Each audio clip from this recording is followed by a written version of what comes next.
We all know how to sit properly when playing an instrument, but I do like to boil it down to these steps. Feet flat on the floor, back away from the chair, shoulders wide, not crunched in this way, shoulders wide, chest high, not crazy, just up away from your rib cage, head up, eyes front.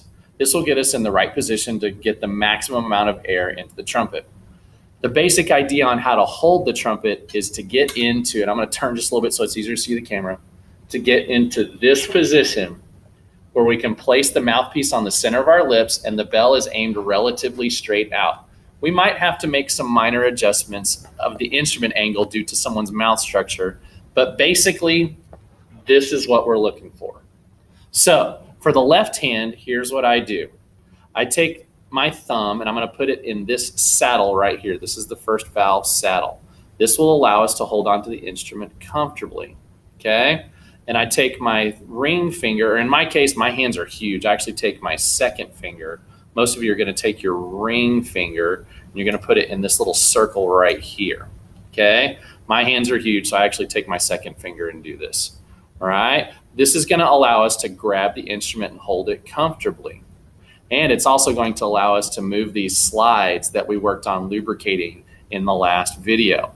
If your fingers are super small, you might need to put your pinky in this third valve slide ring, but generally the ring finger is going to work for most of you guys, okay? Now for the right hand. And I'm going to tell you, I'm really particular about my students' right hand placement. And I feel that everything hinges on where the right thumb goes. First things first, take your right hand and make it look like a C, just like this.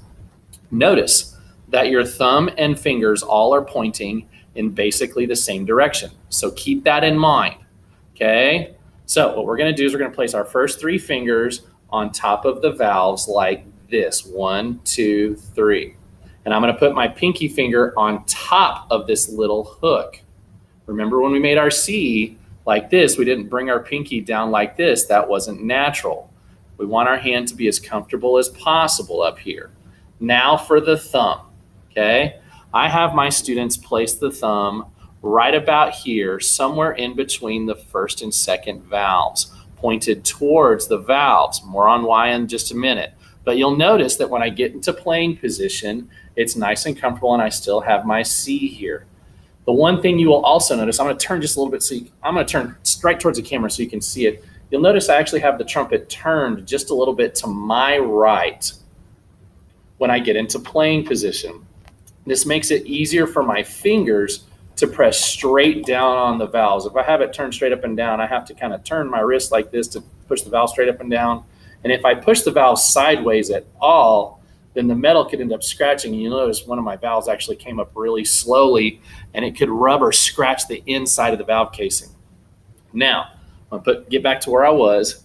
And now I'm in a very comfortable position with my elbows just a little bit away from my body to have my instrument at a good angle for my embouchure, and my fingers can comfortably operate the valves and the slides.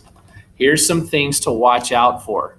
Many trumpet players have this habit of holding their instrument aimed at the ground like this, and it causes so many problems. For me, the first thing I look at in my students when I see this is their thumb. Many of them want to turn their thumb so it faces them like up this way, or put it up in this little space here. This then causes their hand to change angles and turn downward like this, which makes them want to put their pinkies in the hook because it's more comfortable, which then causes their elbows to drop against their body, which results in their instrument pointing straight to the ground. Then I'll look at my students and say, would you please put your instruments up the way you're supposed to? And basically, they'll just tilt their head back like this to hold their instrument up, but they're not doing anything to fix the problem of what their hands are doing at the beginning. And it all comes down to that first thumb. If you get your thumb in the right spot, everything else becomes really natural, and it's very easy to hold your instrument up at the proper angle, all based on that right thumb, okay? Thanks for watching this video. Once you feel comfortable with how to hold it and everything that we've done up to this point, go ahead and click on the link, at the bottom of the page, and you can move on to your next step.